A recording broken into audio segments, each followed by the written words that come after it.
Well, next we're talking about another interesting issue, the role of women in law, particularly the, quote, invisible women. University of Canterbury is holding a seminar called Women Behind the Law, and its aim is to talk about the role of women in legal cases and how they've influenced the development of law in New Zealand.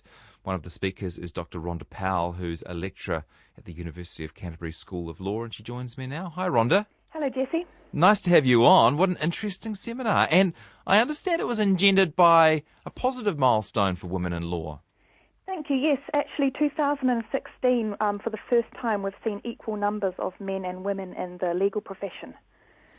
And so you thought, let's mark this by looking at sort of different aspects of women in the law, is that right? Well, University of Canterbury is holding a diversity week this week where they're celebrating all sorts of diversity, including gender issues. And we wanted to, celebrate some of the success that women have had in the legal profession, while I guess at the same time exposing some of the work we've yet to do. What's covered in the program?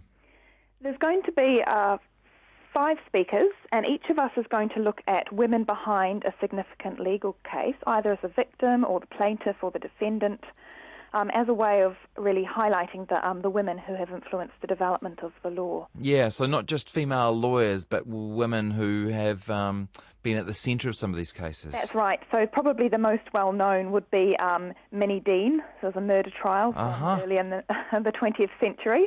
She's one of the women we're going to be talking about. Wow. And what about you in particular? What's your area of interest? Well, I'm going to be doing something a little different. I'm going to be talking about a case in which the woman was missing. So the woman, the case is Halligan and the Medical Council, and it's about abortion and conscientious objection by doctors. Mm-hmm.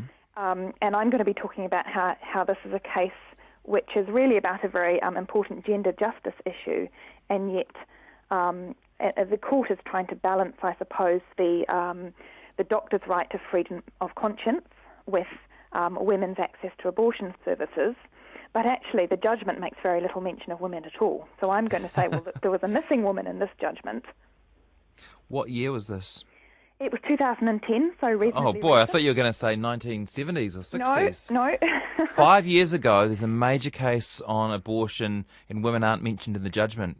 It's curious, and it's one of the things that happens in the legal system is that the people involved become invisible. So as it gets up the court process, suddenly the case becomes about an important legal principle, and the focus moves off the actual individuals who brought the case in the first instance. Yes, but that makes sense, doesn't it? Because they are deciding matters of law. You can't expect judges at that level to be talking about gender issues or speaking on feminist topics or trying to be particularly socially progressive.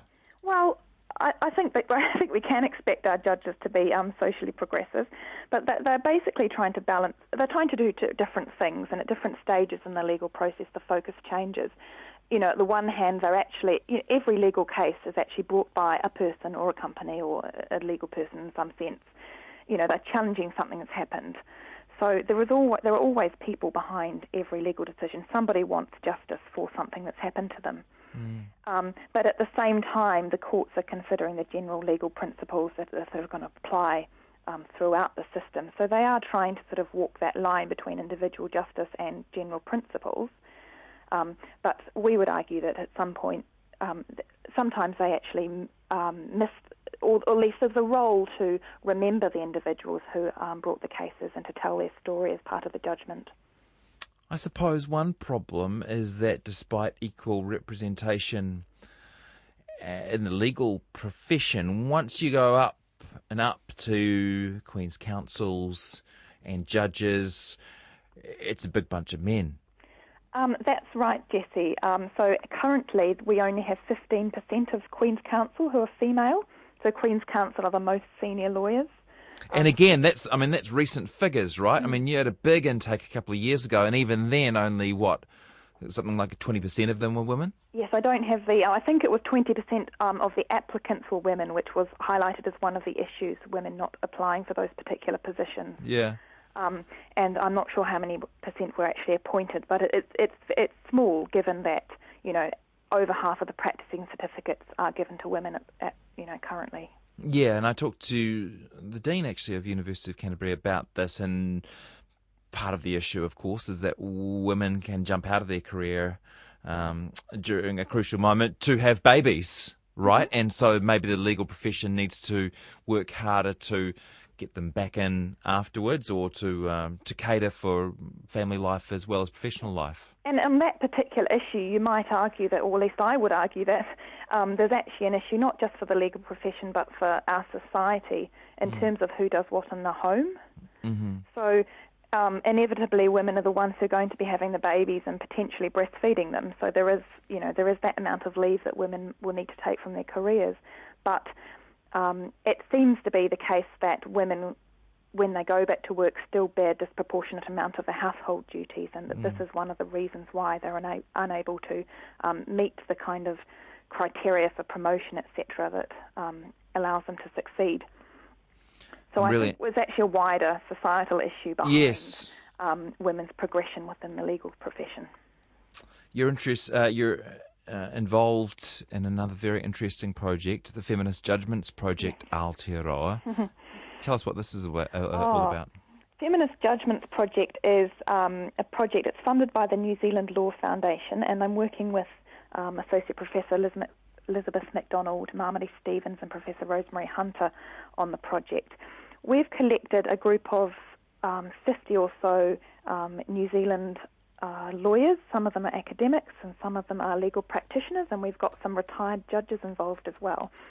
And we've identified a group of New Zealand judgments, and we're going to rewrite the judgments as if the judge were a feminist. Actually sounds like, I'm sure it's illuminating. It sounds like a lot of fun too. It should be a lot of fun. And we're trying to make an important point, of course, about the fact that judges do bring their personal characteristics and their personal perspectives with them when they're writing their judgments. Yeah, that's an interesting one, isn't it? Because in theory, they are an objective, almost personality-free arbiter of the law, but you would argue that you bring your white maleness to your writing and to your judgment? That's right. So we're basically, by showing that we can deliberately take a feminist perspective while still working within the kind of the general common law legal method, we're going to show how, if you weren't a feminist, let's say you were a middle-class, white, privileged male, you could also bring those perspectives in, and it seems likely that judges do this. And I'm not necessarily suggesting that it's done intentionally. I think a lot of this is subconscious.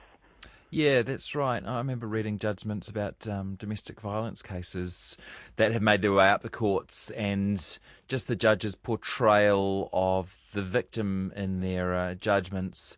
They haven't set out to show a lack of understanding or set out to be victim blaming, but just the language they use. That's a good example, Jesse. I mean, we actually got several criminal justice or evidence or sentencing cases in the project where we're looking at exactly that sort of issue. So rape myths, victim blaming, the idea that a legitimate, if you like, rape victim fits a certain profile is actually inaccurate. I remember one in particular, I don't know if this is a famous case or not, but there was a domestic violence incident where a man had hit his wife, broken her tooth, and the judge observed, well, her tooth had been grossly decayed. To sort of explain, maybe the hit wasn't that hard. Yes, so that sort of thing, yeah. So have you taken to this Hallican in the Medical Council case yet? Have you started to rewrite it as a feminist? I haven't started to rewrite it. So the talk tomorrow as part of the Diversity Week will be my first kind of real engagement with it, but it's on my to-do list. Very good.